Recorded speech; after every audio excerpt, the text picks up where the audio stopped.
Bueno, para el día de hoy vamos a tomar como base legal la Ley 1952 del 2019, específicamente los artículos comprendidos entre el 149 y el 160, que regulan el régimen general de los medios de prueba en el proceso disciplinario, y los artículos 187 al 195 que desarrollan de manera específica el documento como medio de prueba.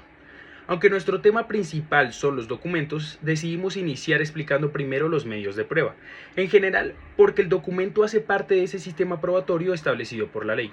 Por esa razón, para comprender correctamente cómo funcionan los documentos dentro del proceso disciplinario, era necesario entender previamente cuáles son los medios de prueba reconocidos, cómo se practican, cómo se valoran y cuáles son las garantías que rigen la actividad probatoria. De esta manera podemos comprender el documento no de forma aislada, sino como parte integral del sistema probatorio disciplinario previsto en la Ley 1952 del 2019. Entonces, hoy les voy a explicar cómo funcionan los medios de prueba en el proceso disciplinario colombiano, pero no lo haré de una forma teórica, vamos a hacerlo a través de un caso. Imaginémonos que un funcionario público está siendo investigado disciplinariamente por una posible irregularidad en el ejercicio de sus funciones. Aquí entran los medios de prueba. Vamos a hablar principalmente del artículo 149. En este punto surge la primera pregunta: ¿cómo se prueban los hechos? El artículo 149 establece que son medios de prueba la confesión, el testimonio, la peritación, la inspección disciplinaria y los documentos, los cuales se practicarán de acuerdo con las reglas previstas en el Código.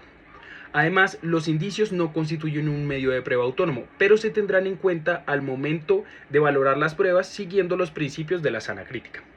Y si aparece un medio de prueba que no está en la ley, también puede utilizarse siempre que se respeten los derechos fundamentales.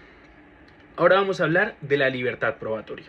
Esta la encontramos en el artículo 150. Entonces, en este caso no existe una única forma de probar lo ocurrido. El artículo 150 establece que la falta y la responsabilidad del investigado podrán demostrarse con cualquiera de los medios de prueba legalmente reconocidos. Pasemos ahora bien a la solicitud y a la negación, las cuales encontramos en el artículo 151. Durante la investigación, tanto el funcionario como la autoridad disciplinaria pueden solicitar pruebas. Sin embargo, el artículo 151 indica que serán negadas las inconducentes, las impertinentes, las superfluas y que no se atenderán las practicadas de forma ilegal. Ahora bien, pasemos a la práctica de pruebas. Del artículo 152 al 156 se establecen de manera detallada. Entonces, imaginémonos que una prueba debe practicarse en otra ciudad.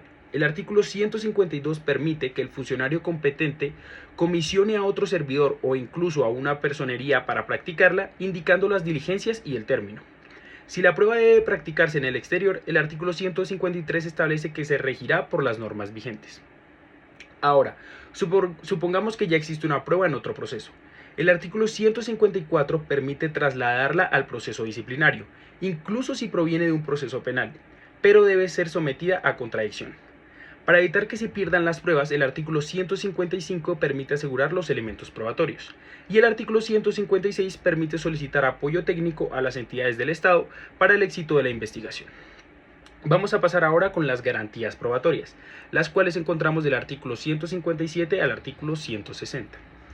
En este caso, el funcionario investigado tiene derecho a defenderse. El artículo 157 establece que puede controvertir las pruebas desde la apertura de la investigación, pero hay una regla muy importante. El artículo 158 señala que la prueba obtenida con violación de derechos fundamentales se tendrá como inexistente. Luego, el artículo 159 nos indica que todas las pruebas deben apreciarse en conjunto conforme a la sana crítica y que toda decisión debe explicar su valor. Y finalmente encontraremos el artículo 160 que establece algo fundamental: no se pueden sancionar sin prueba que genere certeza sobre la existencia de la falta y la responsabilidad. Ahora bien, vamos al tema que nos compete, los documentos, los cuales, como bien dije anteriormente, encontramos dentro de los medios de prueba. Imaginémonos que todo este caso inicia por una queja presentada contra el funcionario. Entonces, frente a la queja, el artículo 187 nos dice que el informe o la noticia disciplinaria no constituyen prueba por sí mismos. Entonces, sin embargo, se permite encauzar la actividad probatoria. Eso sí, los documentos que se aportan con la queja sí se valoran conforme a la sana crítica. Vamos a pasar al aporte y a la obligación, los cuales encontramos dentro del artículo 188 y 189. En el desarrollo del proceso aparecen documentos. El artículo 188 indica que se pueden aportar en original o en copia, y solo si es necesario se verificará su autenticidad. Además, el artículo 189 establece que quien tenga documentos debe entregarlos o permitir su acceso a la autoridad disciplinaria. Vamos a pasar con el documento falso, el cual encontramos en el artículo 190. Supongamos que uno de esos documentos es cuestionado. El artículo 190 permite solicitar el original o copias para verificar su autenticidad, y si se comprueba la falsedad, se remite a la autoridad penal. Frente a la autenticidad la encontraremos en el artículo 191, y hay algo muy importante, una regla general. El artículo 191 establece que los documentos se presumen auténticos, así como los informes de entidades públicas o privadas, y solo en caso de duda se realiza un examen técnico. Pasemos a los documentos reservados, los cuales encontramos en el artículo 192. Imaginémonos que el documento contiene información sensible.